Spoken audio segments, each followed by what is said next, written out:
makam Mbah Bundu ini adalah makam yang sangat keramat. Apalagi konon ceritanya ini Mbah Bundu juga punya dua pengawal yang namanya Mbah Dakam dan Mbah Dakim. Makamnya itu adalah macan. Maka setiap bulan Mulud itu biasanya tuh macan harimau itu memang selalu banyak masyarakat yang melihat bahwa itu di makamnya itu memang ada yang kemudian melihat sosok harimau ini biasanya itu mendapat berkah. Assalamualaikum warahmatullahi wabarakatuh. Waalaikumsalam warahmatullahi wabarakatuh. Salam Rahayu. Sedulur, berjumpa kembali dengan saya Bayu Ambara dalam SMN Podcast di segmen Ngeromit, ngeromnya Medeni.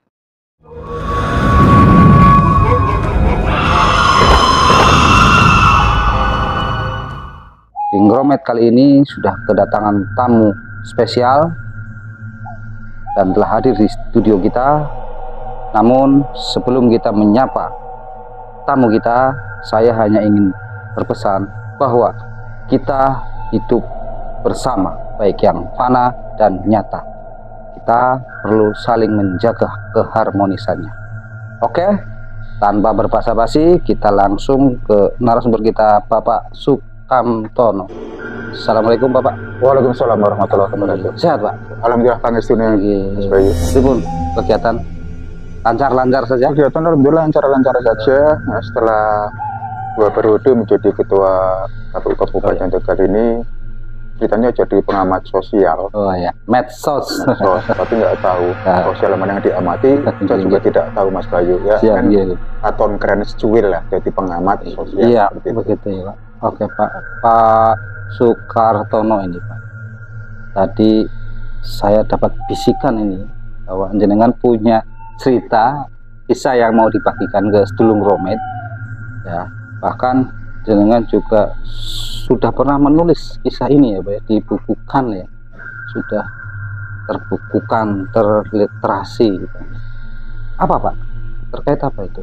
Jadi terkait cikal bakal Desa Kebunduan Kecamatan Keramat, Mas Bayu.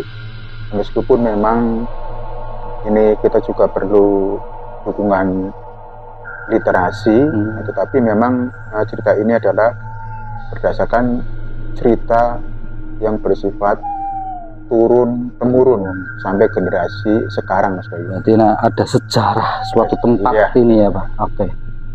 Kami mengucapkan terima kasih bagi yang telah menonton video Ngeromet. Kita kembali Pak Sukamtono. Pak, silakan Pak, langsung pada cerita. Terima kasih Mas Bayu. Nah, jadi cerita yang bersifat turun-temurun ini terkait dengan Mbah Bundu. Mbah Bundu ini konon menurut cerita ini adalah putra dari Raden Mas Umar Said yang bergelar Raden Mas Panji Cokronegoro 6. Beliau itu adalah merupakan Bupati Tegal yang dengan sebutan Bupati Kaloran. Di mana makam Raden Mas Panji Cokronegoro ini ada di Desa Semedo, Kecamatan Kedung Banteng, Kabupaten Tegal. Sehingga memang masyarakat Kebunduan ini setiap tawasulan itu mesti tidak melepaskan ke makam Semedo sebagai leluhur Desa Kebunduan Kecamatan Keramat. Ya. Lah Pak, mungkin bisa dikisahkan Pak,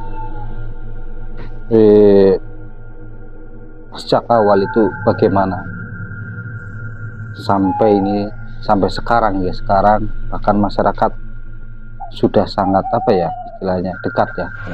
Gimana? Jadi sebagai bentuk penghormatan masyarakat Desa Kebunduan kepada Mbah Bundu yang juga konon punya nama asli itu adalah Munsu, artinya yang pertama.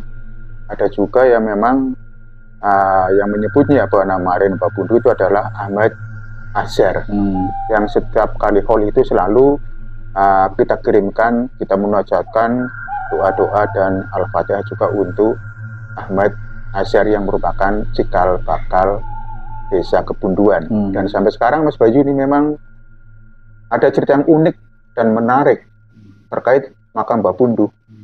Dan saya juga karena saya lahir besar di Kebunduan juga menyaksikan setiap banjir yang luar biasa besar ini memang makam Mbah Punduh itu nggak pernah kebanjiran. Padahal makamnya itu adalah di sebelahnya Blumbang. Blumbang itu adalah sungai atau kali yang membelah desa. Itu tidak pernah kebanjiran. Airnya itu langsung tidak mengairi itu, tidak merendam makam Mbah Punduh. Ini yang kemudian bagi masyarakat Kebunduan dan juga masyarakat lain itu dianggap bahwa makam Mbah Punduh ini adalah makam yang sangat keramat. Apalagi konon ceritanya ini Mbah Punduh juga punya dua pengawal yang namanya Mbah Dakam dan Mbah Dakim. Kembar itu, Dakam Dakim. Maka tidak heran di Desa Kebunduan sampai sekarang pun banyak orang atau banyak masyarakat yang memiliki anak kembar. Termasuk bapak ibu saya. Kembar anak juga. Nomor 14 dan 15 laki-laki semua itu juga kembar. Itu karena memang konon itu ada keterkaitan bahwa memang leluhurnya itu adalah juga memang dulu kembar. Itu seperti itu Mas Bayu. Iya Pak. Lanjut Pak. Kalau boleh diceritakan awal muawal keberadaan Mbah Punduh. Istilahnya beliau itu sebenarnya pangeran dari mana kok sampai hijrah atau menetap berada di Kebunduan itu? Jadi ceritanya itu kurun waktu 1800-an itu Bupati Kaloran Mbah Raden Mas Umar Said yang dengan sebutan Raden Mas Panji Cokronegoro VI ini kan memiliki putra yang bernama Ahmad Bungsu. Versi lain namanya adalah Ahmad Azhar. Ini beliau ditugasi untuk mensiarkan agama Islam di wilayah Kecamatan Keramat. Kebetulan tepatnya adalah di Desa Kebunduan.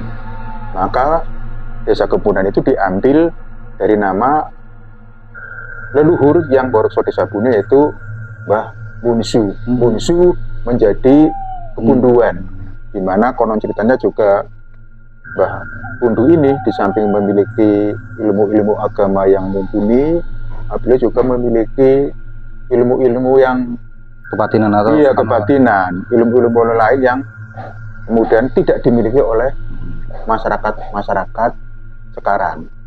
Termasuk juga yang penunggu makamnya itu adalah macan. Maka setiap bulan Mulud itu biasanya tuh macan harimau itu memang selalu banyak masyarakat yang melihat bahwa itu di makamnya itu memang ada macan. Begitu Mas Bayu. Nah, itu sosok harimau itu bisa digambarkan Pak? Maksudnya itu harimau Jawa, Sumatera, dan itu memang sosok nyata atau sosok gaib sebenarnya? Ya, menurut orang-orang yang sudah pernah melihat itu memang harimaunya harimau Jawa Mas Bayu, loreng itu.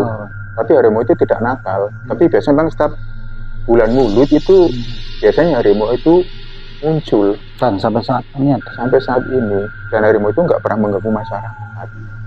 Nah, konon katanya kalau yang kemudian melihat sosok harimau ini biasanya itu mendapat keberkahan, mendapatkan rezeki. Dan sugesti itu memang ternyata sampai sekarang masih sangat lekat untuk masyarakat Desa Kebunduan. Tetapi memang untuk makam Mbah Punduh ini tidak hanya orang-orang Kebunduan yang tawasulan ke situ.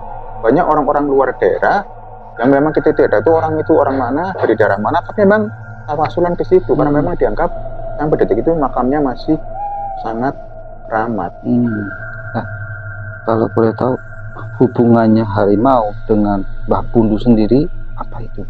Nah, ya kalau harimau itu adalah merupakan hewan peliharaan daripada Mbah Punduh, hewan peliharaannya.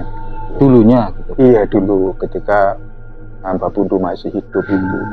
Kemudian Mbah Punduh ini kan diberi wilayah kekuasaan oleh ayahandanya Raden Mas Panji Cokronegoro VI itu untuk menyiarkan agama Islam, kemudian juga diberi tanah pertanian atau lahan perkebunan. Itu ada di Blok Teluk Wuluh. Teluk Wuluh ini masuk desa Bulakwaru, kecamatan Taru.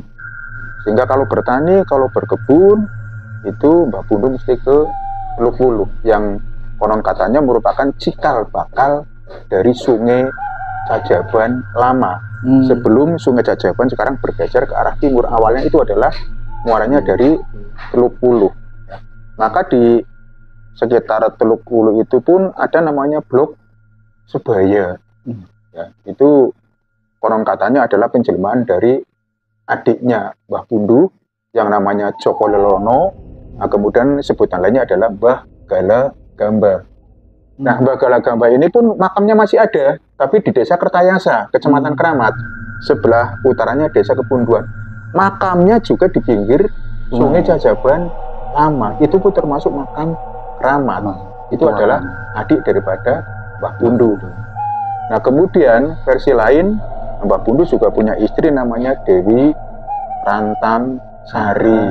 Di mana Dewi Rantam Sari ini kan juga termasuk dikeramatkan oleh orang-orang di sekitar wilayah Pantura, terutama di wilayah kabupaten dan kota Gagal. Begitu Mas Bayu ceritanya. Berarti nyambung dengan Kemudian Pak, selama waktu masih ada dulu itu, kiprahnya Mbah Bundu itu jauh mana? Ya, jadi kiprah Mbah Bundu itu pertama memang beliau itu adalah ditugasi bapaknya adalah untuk mensiarkan agama Islam. Yang kedua juga membentengi supaya Belanda dalam hal ini VOC juga tidak terlalu merusak tatanan masyarakat di wilayah Kecamatan Keramat.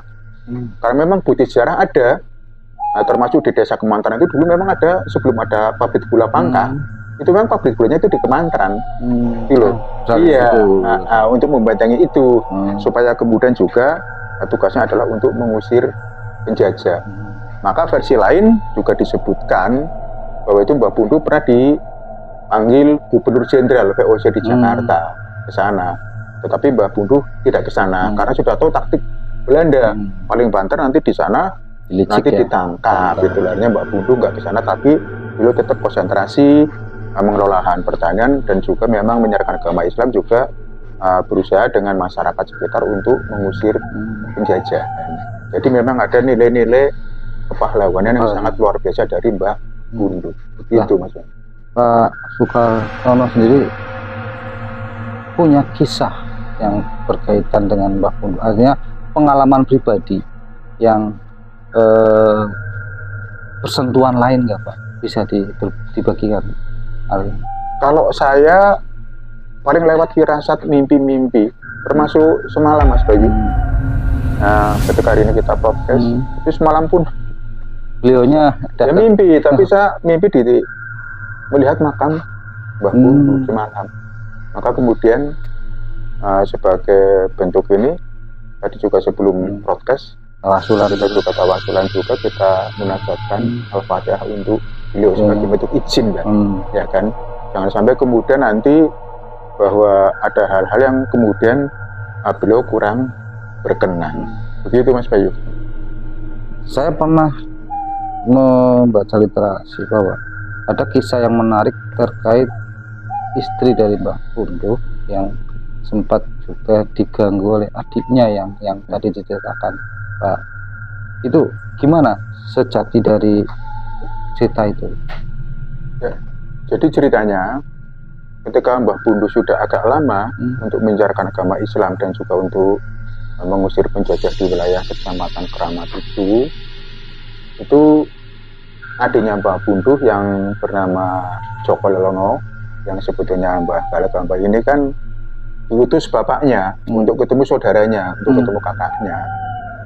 Nah, kemudian seperti biasa ketika ketemu saudara kan mesti bertukar salam, bertukar informasi, kabar dan lain-lain. Nah, memang Joko Lelono ini menurut cerita yang turun-temurun kan memang belum berkeluarga. Kemudian Mbah Bundu sampai bertanya kepada adiknya, Dinda, apakah sudah berumah tangga? Kemudian Joko Lelono menjawab, mohon maaf Kanda, saya akan menikah tapi dengan alasan tertentu. Nah, kemudian Mbah Bundu masuk ke dalam kamar karena memang Mbah Bundu menurut cerita yang turun-temurun itu memiliki kesaktian merubah wujud menjadi perempuan yang sangat cantik. Lah rupanya Joko Lelono ini yang dengan sebutan Mbah Galagamba ini tertarik dengan perempuan itu. Nah, kemudian batin Mbah Bundu mengatakan bahwa doa itu adalah ucapan, artinya sebetulnya kamu juga punya laki-laki hasrat, normal ya. punya hasrat. Lalu kemudian dengan alasan-alasan tertentu lah rupanya itu yang membuat Joko Lelono itu tersinggung. Nah, akhirnya Joko Lelono ini atau Mbah Galagamba ini memiliki niat yang kurang baik. Jadi ketika menjelang lingsir itu siang hari, itu kebiasaan istrinya Mbah Bundu, Dewi Rantangsari ini kan mengantarkan makanan untuk suaminya di lahan pertanian di Teluk Puluh itu. Nah kemudian Joko Lelono merubah wujud menjadi buaya putih di Sungai Jajaban lama itu dengan tujuan supaya Dewi Rantangsari ini tidak ketemu dengan suaminya.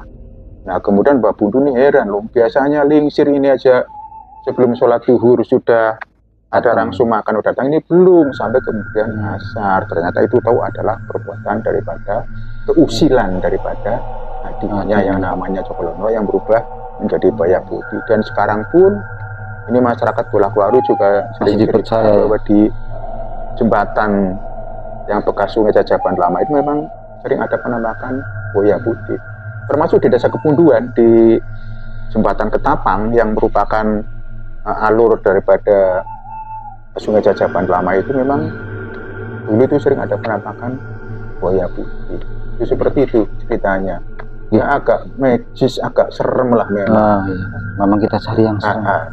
Oke, sebelum melanjut ini sudah ada kopi, Pak. Oh siap, nggih. Monggo disambi dulu, nih kayaknya enak sekali kalau ngobrol-ngobrol dengan ngopi dulu. Matur nuwun Mas Bayu, ini apalagi kopi hitam tanpa gula ini. Kenapa kemudian saya kopinya tanpa gula? Karena saya orangnya udah manis, maka tanpa gula pun udah manis Mas Bayu, itu begitu. Saya percaya. Oke, Pak Sukarto, lanjut Pak. Tadi kita ngobrol soal Mbah Bundu. Kalau boleh tahu, sosok beliau itu seperti apa? Perwujudan dulu, perawakannya. Ya, ini bagi para orang tua, para leluhur, saya juga sering mendengar cerita itu. Sosok beliau itu orangnya putih, bersih. Putih bersih, kemudian selalu memakai ikat kepala wulung gitu. Itu sosoknya beliau seperti itu. Orangnya welas asih, sabar, kalau mungkin bahasa sekarang juga mungkin humble itu ya, enak lah. Sering guyon. Tetapi jangan sampai kemudian kalau guyonnya itu guyon yang berlebihan, ini biasanya Mbah Bundu kurang berkenan, termasuk yang tadi terhadap guyon-guyon yang dilakukan oleh adiknya yang bernama Joko Lelono itu. Kalau Joko Lelono sendiri, kalau Joko Lelono ini kan punya keahlian itu, menurut ceritanya itu adalah sebagai empu, pandai besi yang membuat keris dan lain-lain. Nah, makamnya Joko Lelono atau dengan sebutan Mbah Galagamba ini ada di Desa Kertayasa, Kecamatan Kramat. Kalau perwujudan dulunya? Kalau perwujudannya menurut cerita masyarakat yang di suatu umur itu orangnya memang tinggi besar, gagah, sama seperti Mbah Bundu. Cuma kulitnya agak hitam sedikit. Karena mungkin pandai besi mungkin. Iya, mungkin juga itu. Lah, Pak Kartono ini kembali ke tadi istrinya Mbah Bundu itu Nyi Rantangsari. Itu apakah sosok beliau itu sama yang dipercaya masyarakat Pantura sebagai penguasa laut di lor itu, atau beda sosok? Ya ini memang perlu dukungan literasi yang lain. Tapi ini kan tadi saya katakan bahwa ini kan sifatnya cerita legenda ini, mitos ini kan turun temurun. Ya Dewi Rantangsari itu ya yang dihormati untuk wilayah masyarakat pesisir Pantura itu. Berarti memang satu itu ya? Iya, satu itu diyakini juga oleh masyarakat Desa Kepunduan sampai sekarang. Nah, kembali ke tadi Mbah Bundu. terkait beliau kan tinggal di sekitar Cacaban lama. Nah itu ada cerita juga terkait air Cacaban itu enggak pernah kering, susah untuk apa sebenarnya itu, istilah kasih apa ya, istilah apa yang menyebabkan. Jadi begini Mas Bayu, orang-orang zaman dulu kan biasanya kan memang orang-orang yang luar biasa lah. Lelakunya kuat, kemudian ilmu supranaturalnya juga kuat. Kebatinannya beliau kan bisa batin, bisa melihat, bisa meneropong mana kira-kira kemudian tanah-tanah yang kemudian bisa menjadi sumber air utama dan sebagainya. Ini kan beliau-beliau ini tahu, dan makanya kan kebiasaan semacam itu kan sampai sekarang pun masih terpelihara dengan baik. Contoh lah, orang mau membuat sumur, ya kan, ngebor sumur, itu kan juga masih memakai kadang-kadang tradisi lama, teori leluhur. Iya, tidak hanya sekedar untuk menggali tanah atau mengebor tanah, mesti ada prasyarat lain, dikasih daun apa itu nanti di situ benar nggak di sini ada sumber air dan sebagainya.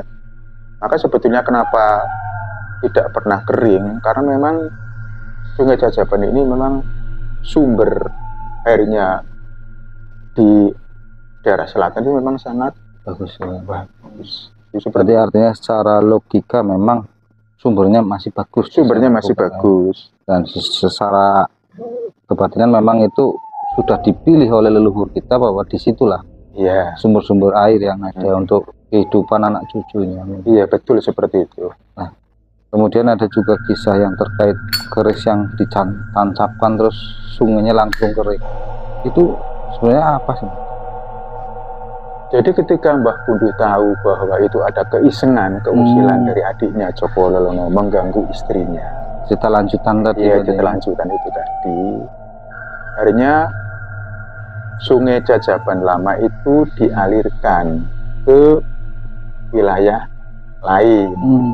Tapi dengan cara yang unik, dengan cara yang mungkin bagi masyarakat tidak masuk akal. Supaya apa?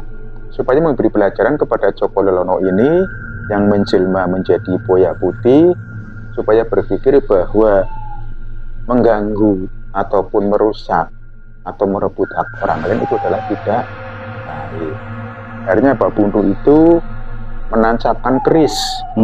Kemudian keris ini digariskan, digarit. Makanya di sekitar Cacaban Lama, di sekitar daerah Kecamatan Turki itu kan memang ada yang namanya blok penggarit, itu makanya itu diarit. Nah kemudian Mbah Punduh juga beternak bebek atau itik.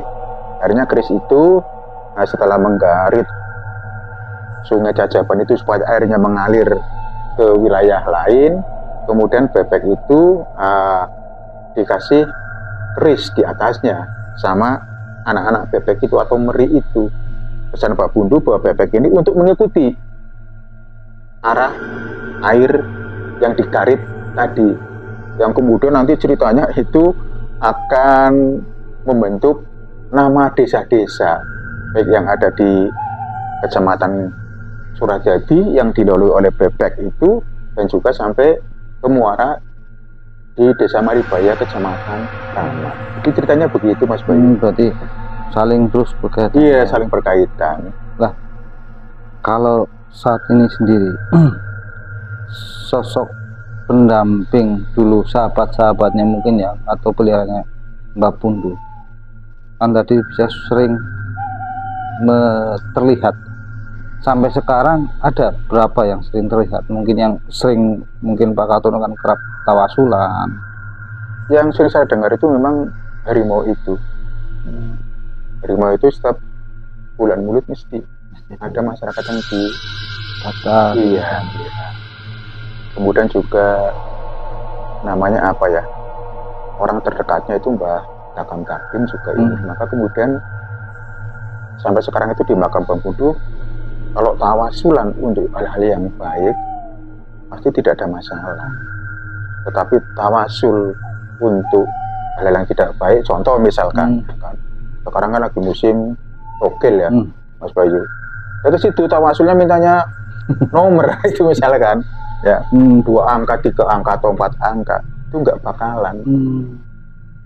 Biasanya apa? Penampakan di situ biasanya macan, tapi dalam bentuk yang sangat besar. Juga kadang-kadang sering muncul itu adalah ular, kayak ular naga besar, seolah-olah mau memakan daripada yang tawasulan minta hal yang tidak baik di situ. Jadi memang ya untuk hal yang baik lah, jangan yang tidak baik.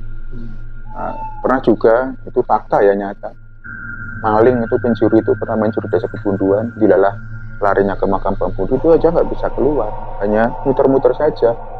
Nah setelah maling itu pagi-pagi tertangkap warga itu, maling itu cerita, katanya setiap mau jalan keluar dari itu kelihatannya udahlah sungai yang sangat besar dan dalam, airnya juga deras, sehingga maling itu hanya lingkungan di situ, pencuri itu. Ini kisah nyata kalau yang itu, dan tertangkap akhirnya. Dan tertangkap ya kan. Intinya bahwa kalau mau tawasulan adalah untuk hal-hal yang baik lah, jangan untuk hal yang tidak baik. Nah, jadi berarti kalau Mbah Takam Takim sendiri gimana Pak? Mbah Takam Takim ini kan orang kepercayaannya Mbah Pundu lah, pengawal sitanya itu pun sama. Beliau juga kadang-kadang sering menampakkan. Ini nggak tahu lah ini kebetulan atau tidak. Ini juga pengalaman saya pribadi. Saya menjadi ketua KPU Kabupaten Tegal periode kedua, Mas Bayu. Ini rumah saya itu hampir kebobolan. Waktu itu pencurinya ngincernya adalah mobil dinas, Eros putih, plat merah. Saya tidur di kamar belakang, tapi ketika pencuri itu mau mencuri mobil itu seolah-olah ada yang membangunkan, ya kan? Kemudian saya berjalan ke ruang tamu, tahu-tahu memang itu sudah ada, gerbangnya sudah terbuka. Lah konon kata orang-orang Kebunduan itu, para sesepuh itu mengatakan yang membangunkan saya itu adalah Mbah Takam Takim. Karena masyarakat Kebunduan yang dimakamkan di makam Bambudu ini mesti memiliki darah keturunan Mbah Bundu. Makanya meskipun ada 4 makam, yang dimakamkan di makam Mbah Bundu itu adalah dari darah keluarga-keluarga tertentu. Tidak semua masyarakat Kebunduan dimakamkan di makam komplek makam Mbah Bundu. Itu tidak saya pribadi.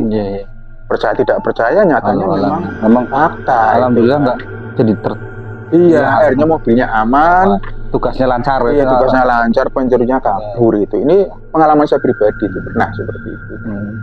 Jadi tahun 2013-an itu sempat terjadi. Nah, Pak Karto,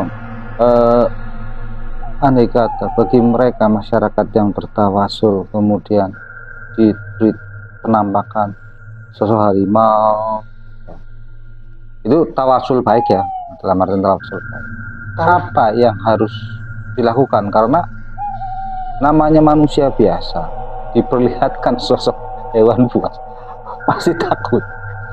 Itu apa ya caranya? Itu tadi kan saya mengatakan, Mas Bayu, yang tawasulnya itu hal yang tidak baik, mesti penampakannya mesti hal yang menyeramkan, harimau besar, kemudian ular yang sangat besar, seolah-olah mau menerkam yang tawasulan di situ.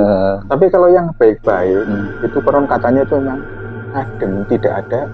Oh tidak. Iya, yang baik-baik itu. Jadi apa yang dia tampakkan pun kelihatan nggak mengancam. Iya, ada kenyamanan. Berarti kan seolah-olah itu Mbah Bundu ini adalah memberikan restu. Tapi tidak perlu harus melakukan sesuatu terkait. Tidak. Biasanya kan tawasul ke situ mendoakan beliau, ya kan, memunajatkan Al-Fatihah yang baik-baik itu loh. Tambah berdoa di situ, tetap kepada Allah Subhanahu Wa Taala berdoanya.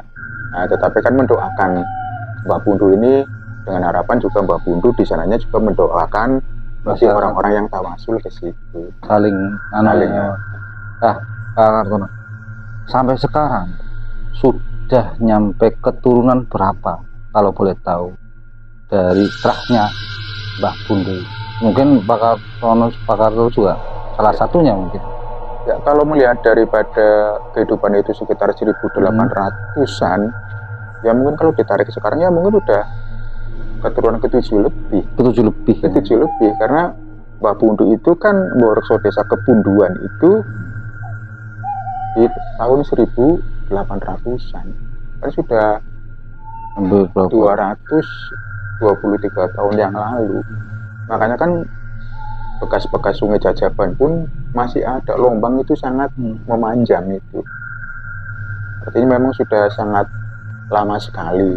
Ini bagi yang bersifat turun-temurun itu. Tapi sekarang kan mungkin kerahnya sudah menyebar kemana-mana ya. Termasuk mungkin apakah ada kaitannya dengan cikal bakal keramat dengan posisi itu? Ya. Dinamakan keramat itu katanya, ini konon katanya lagi ya Mas Bayu. Ini memang banyak tempat-tempat keramat, makanya kemudian dinamakan kecamatan keramat gitu loh. Jadi sebetulnya tidak hanya di Kebunduan itu yang ada tempat-tempat keramat. Di Desa Tanjung Harja pun ada, namanya Mbah Mangun. Itu ada juga, ya kan? Punya sejarah-sejarah sendiri lah, ya kan? Tapi konon katanya bangun Tapa itu juga ada yang mengatakan itu adalah sebetulnya Mbah Mangun Tapa itu adalah Mbah Galagamba atau Joko Lelono. Ya banyak versi lah, ya kan? Kalau ditarik ya masih ada. Kalau ditarik ya kan, biasanya kan wong Jawa kan kakak katuk kan gitu Mas Bayu. Nah ini ada lagi nih mitos di Desa Bunduan itu ketika dalam pesta demokrasi Pilkades itu biasanya atau mungkin sudah kejadian itu memang kades yang terpilih itu memang ada titisannya atau terahnya. Mbah Bundu, benar atau enggak itu sebenarnya?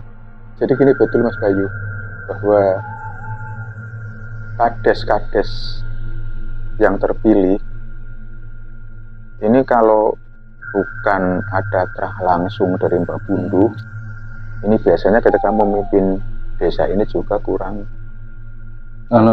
kurang baik, dan biasanya juga imbasnya adalah kepada keluarga kades tersebut. Itu kan juga mitos. Walaupun mitos itu juga memang, nah kalau kita lihat pada faktanya yang ada, memang ada yang seperti itu. Makanya siapapun kades Kebunduan itu mesti adalah terah langsung dari Mbah Bundu. Kalau zaman dulu kan setiap pemilihan kepala desa kan mesti masyarakat itu mengemati daru itu kan kayak apa ya, cahaya itu lah, itu turunnya kemana mesti itu yang terpilih. Dan sampai sekarang pun masih diyakini bahwa ada seperti itu, karena sebetulnya juga di samping Mbah Bundu juga memang dulu ada orang yang berdomisili di situ juga, ya kan? Nah, ini kan seiring zaman sekarang modernisasi nih Pak Soekartono, kondisi dari makam sendiri saat ini gimana? Apa masyarakat juga sadar merawat leluhurnya atau gimana? Kalau kondisi makam sekarang itu bagus Mas Bayu, sudah ada tungkupnya, sudah ada lampunya lah, itu juga atas partisipasi masyarakat Desa Kebunduan. Jadi makamnya juga sangat bagus, sangat layak untuk ziarah, untuk tawasul siapapun. Makanya kalau ada kesempatan, monggo Mas Bayu, ya kan, untuk tawasul ke makam Insyaallah, biar merasakan aura-aura yang sangat berbeda lah. Jadi tidak hanya sekedar mitos, tidak hanya sekedar cerita yang bersifat turun-temurun ini, tapi merasakan nanti auranya itu di makam Mbah Bundu itu akan kayak apa. Oke, terima kasih nih Pak Soekartono sudah berbagi cerita yang, dan ini mungkin ada asal usul suatu daerah ya, ada sejarahnya, dan ini mungkin juga bagus untuk sharing bagi anak-anak muda yang sekarang yang mungkin belum banyak yang tahu apa di mana silsilah daerah-daerah yang sesuai dari turun menurun. Terima kasih Pak Soekartono atas waktu dan kisahnya yang sangat menarik ini dan menginspirasi agar tetap menjaga leluhur. Bagaimanapun leluhur kita ada karena ada leluhur.